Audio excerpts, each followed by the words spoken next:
माझं नाव प्रमोद रानडे. नमस्कार मित्रांनो, मैत्रिणींनो. आपण शेअर मार्केट किंवा इंडिव्हिज्युअल स्टॉक वेगवेगळ्या अँगलने जर ॲनालाइज केलं तर आपल्याला वेगवेगळे रिझल्ट्स मिळतात. ओके, त्याच्यापैकी अजून एक वेगळा अँगल तर काय, market cap divided by assets हा रेशो किती आहे. म्हणजे मार्केट कॅप आणि ॲसेट्स हा रेशो किती आहे. म्हणजे समजा आता माझ्याकडे ॲसेट्स आहेत का, समजा 10 लाख. ओके, तर माझी मार्केट व्हॅल्यू 10 लाख तर मिनिमम पाहिजे ना, पण तसं नाही आहे. बऱ्याच कंपन्यांचे जी मार्केट व्हॅल्यू आहे किंवा मार्केट कॅपिटलायझेशन आहे ते हार्डली 1% 2% सुद्धा आहे. तुम्हाला वाचून आश्चर्यचकित व्हाल तुम्ही. पण बघा, JSREIT ह्याचं market cap to asset ratio आहे 0.3, म्हणजे फक्त 30% कोट होतं आहे. त्यानंतर PFC पॉवर फायनान्स कॉर्पोरेशन फक्त 10%ला कोट होतं आहे ॲसेटच्या. त्याच्यानंतर Karnataka bank 6%, union bank 7%, JIC housing 9%, नंतर PNB फक्त 6%. म्हणजे ॲसेट्स त्याचे प्रचंड आहेत आणि 6%लाच कोट होतात ते. असं असू शकतं का? हे मार्केटची काय म्हणतात एक्सेसच आहेत. ओके, PNB इतकं खाली पाडून ठेवलं आहे की 6%वर आणून ठेवलं आहे. ठीक आहे, ॲसेटच्या एवढं तुम्ही व्हॅल्यू देऊ नका त्याला, पण ॲसेटच्या 50% तरी व्हॅल्यू द्याल की नाही. अनबिलिव्हेबल आहे सगळं. आणि मार्केटमध्येच हे होऊ शकतं, बाकी कुठेच होऊ शकत नाही, राईट.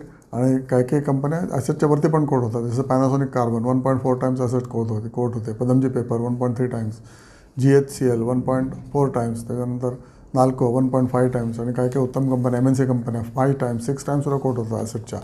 पण ह्या ज्या कंपन्या आता मी तुम्हाला सांगितल्या, बँक्स एस्पेशली 6% आणि 3%ला जर कोट होतात ॲसेटच्या, तर ऑब्व्हियसली हे रस्त्यावर फेकून दिलेल्या बँक्स आहेत. आणि ह्याच्यामुळे तिप्पट चौपट अप्रिसिएशनची पॉसिबिलिटी आहे पुढच्या 2 वर्षामध्ये. ओके, बघा तुम्हाला पटतं का, त्याप्रमाणे ॲक्शन घ्या.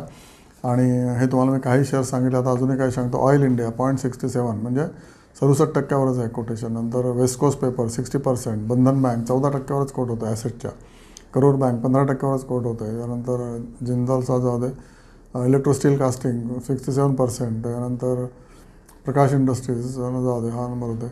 नंतर पदमजी पेपर सांगितलं मी तुम्हाला. कोल इंडिया ॲसेटच्या एवढाच कोट होतं आहे 0.96. ओके, इंडियन बँक सांगितलं 9% फक्त कोट होतं ॲसेटच्या. नंतर नाल्को 1.5 टाइम्स कोट होतं आहे. Okay, better. LIC housing finance फक्त 11%ला कोट होतं. हाऊसिंग फायनान्ससारखी कंपनी LICची फक्त 11%ला कोट होते ॲसेटच्या 11%ला. ॲटलिस्ट त्याची 50% तरी कोट व्हायला पाहिजे मिनिमम. अनबिलिव्हेबल आहे, राईट.